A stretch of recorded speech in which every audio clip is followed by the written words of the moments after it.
Hello everyone, we're back with another lesson. This is week 4, part 3. Yeah, part 3. We are on unit 7, lesson E. So let's go ahead and prepare our bodies and our minds for English. So get your feet flat, relax your hands, your shoulders, your neck, and take a deep breath in through your nose and out through your mouth.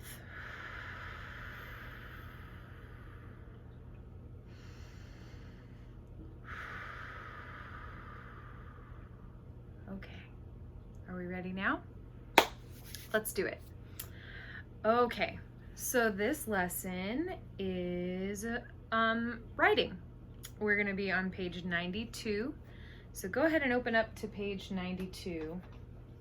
The topic today is shopping online. I don't know if you remember a few lessons ago when we did lesson D. It was an article that we read about the smart shopper. If you remember, Mad Madeline wrote a question to an advice column in a newspaper, and the smart shopper gave her some advice about online. Actually, that one was not online shopping, it was just shopping in general.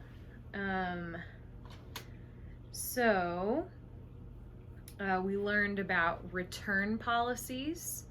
Do you remember what is a return policy?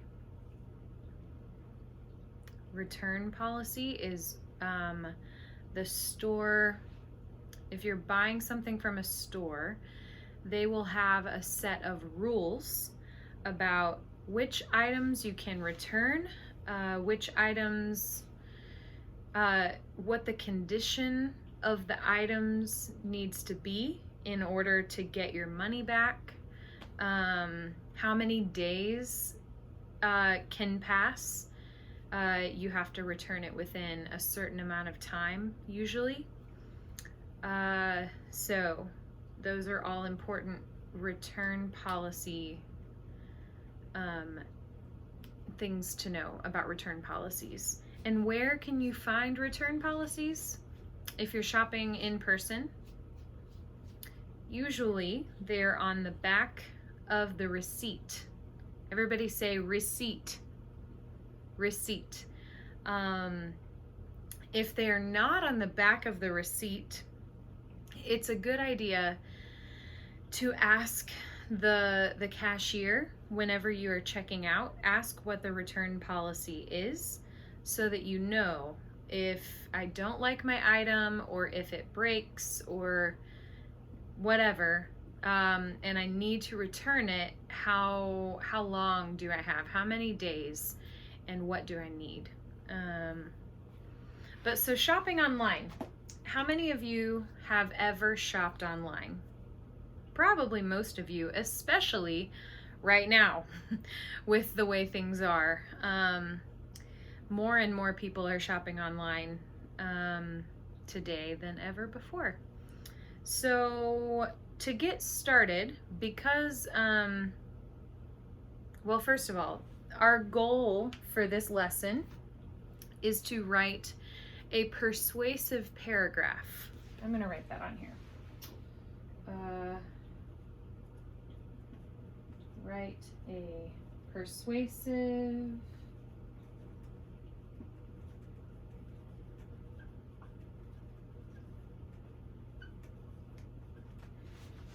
paragraph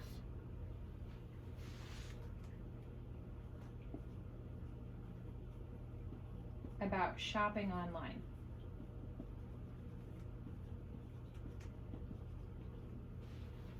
The goal of this lesson is to write a persuasive paragraph about shopping online. Who can tell me, what does persuasive mean? If I'm trying to persuade you to buy me some pão de queijo, I might say, oh, please, please buy me some pancakaju. Remember one time I rescued your cat from the tree, and I taught your children how to ride a bicycle. I did all these kind things for you. Can you please buy me some pancakaju? Please, please, please. I'm trying to persuade you, give you reasons why you should buy pancakaju for me. I can also try to persuade you not to do something. I could say, please, please, do not touch your face in the middle of coronavirus. Do not go to the grocery store unless you have to. Please stay home. Please do not leave your house. All those things. I'm sorry, I shouldn't talk about coronavirus here. This is English. Let's forget about that stuff for a little while, for 20 minutes. I could persuade you to do not cut your own hair. Katja will tell you, do not cut your own hair. Just wait. Let it grow. It's fine. Okay, but the point is, persuasive is a paragraph that is trying to persuade you. A persuasive paragraph is a paragraph that is trying to persuade you to believe one thing or another, or to do one thing or another. So at the end of this lesson, you will write a paragraph trying to persuade people why they should shop online or why they should not shop online. So in order to plan for this, first let's brainstorm. Do you know Brainstorm?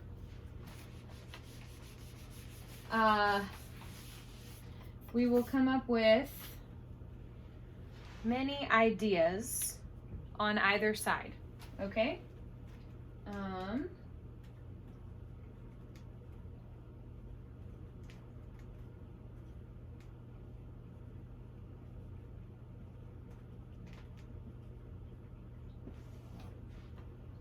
And reasons not.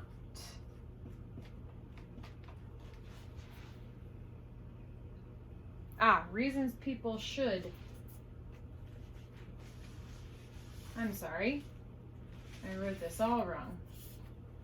Reasons people should. Now, while I am writing all this on the board, go ahead and write down in your book some of your ideas about reasons people should shop online and reasons people should not. Okay, and then we will talk about some together.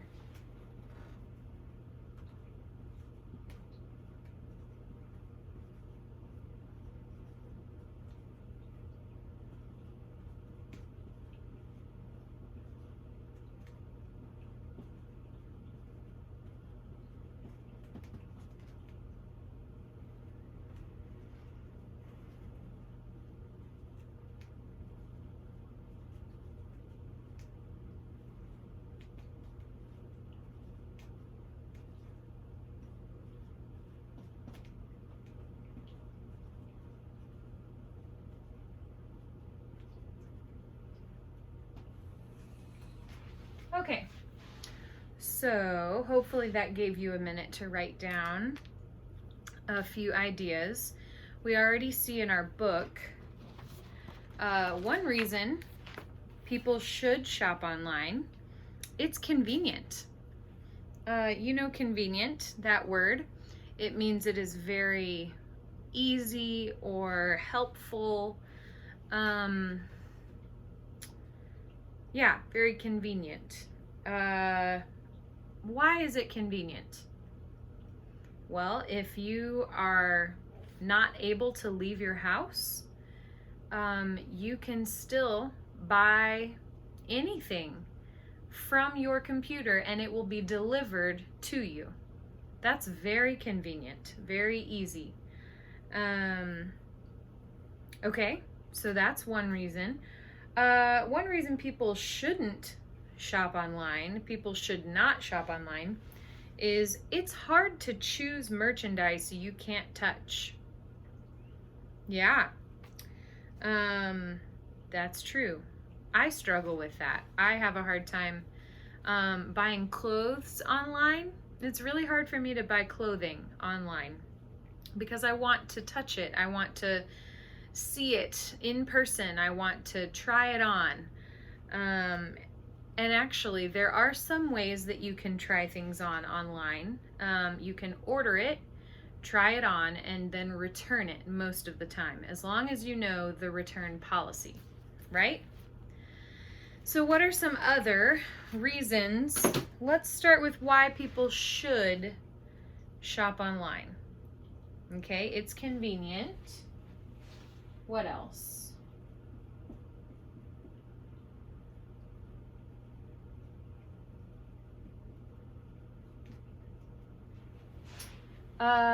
One thing I thought of, you can support more, you have more options. We'll leave it at that. You have more options, usually.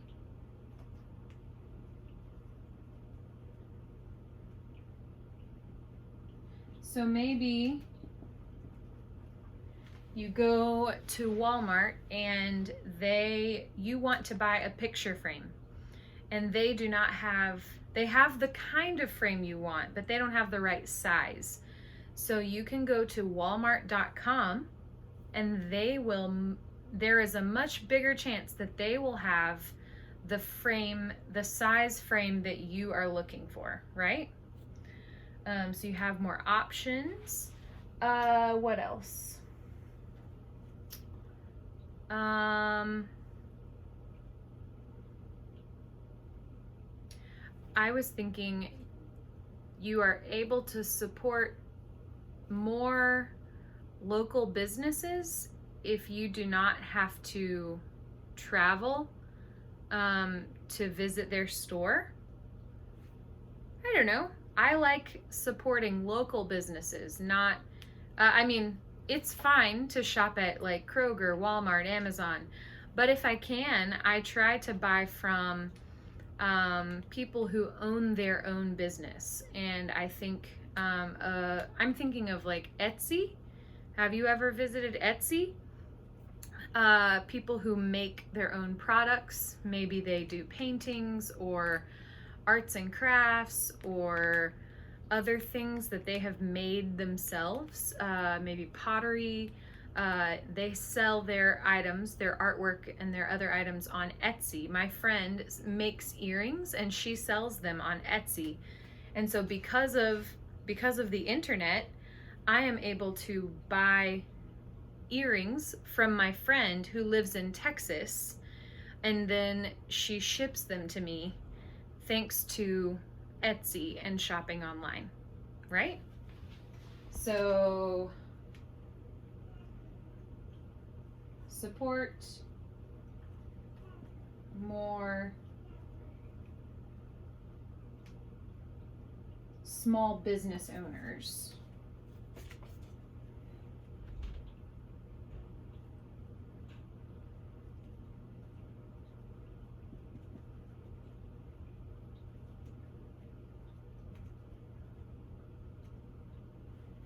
Okay. Now, what are some reasons people should not shop online? For one thing, I get nervous sometimes putting my credit card information on the internet. So, security concerns.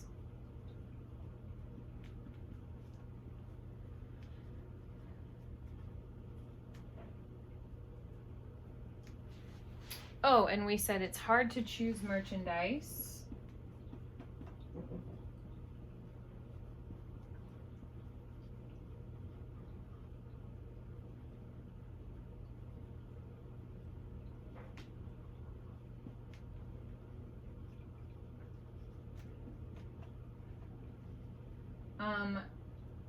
How about about you have to pay for shipping?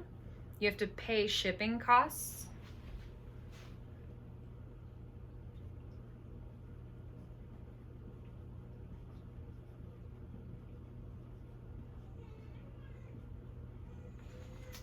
And you have to wait. Most of the time you have to wait for a long time before, or for several days before your item arrives.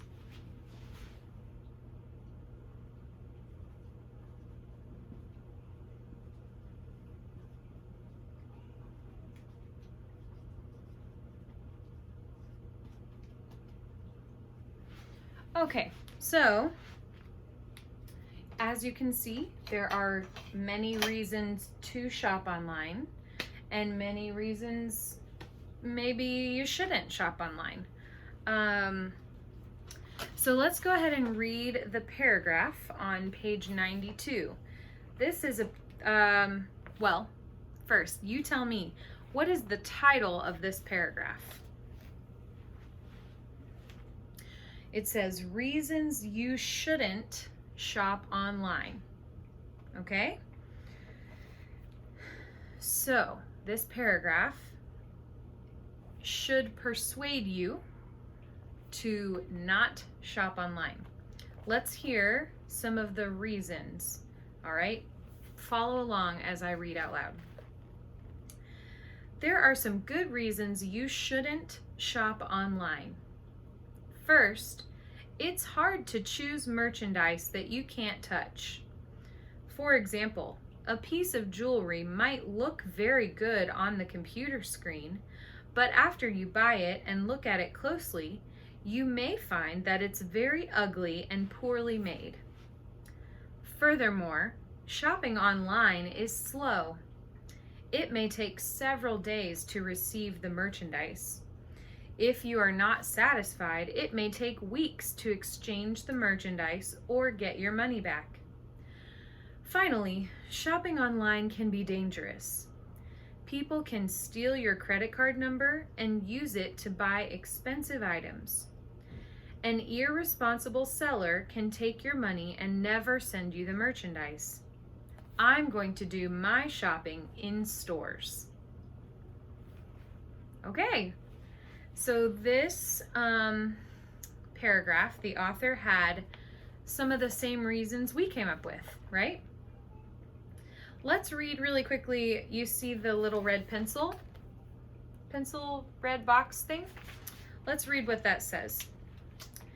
Use transition words such as first, second, next, furthermore, moreover, and finally, to signal a list of reasons in a paragraph. So what I want you to do now is take your pencil and go back through the paragraph and underline the transition words, okay? And that will help you with page 93. So your homework is going to be the top of page 93. Complete the outline with information from the model paragraph. So you've got transition words, and then on the other side, it says reasons and supporting details. Just a moment. Oh, that's the wrong book. You'll see here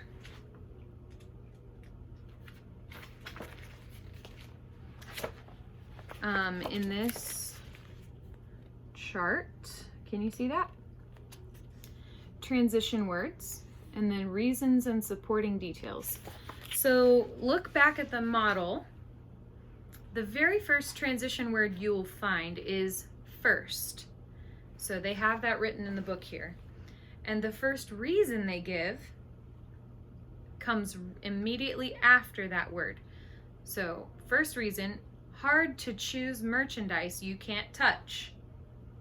And then you see, for example, that whatever comes after that is considered a supporting detail, okay?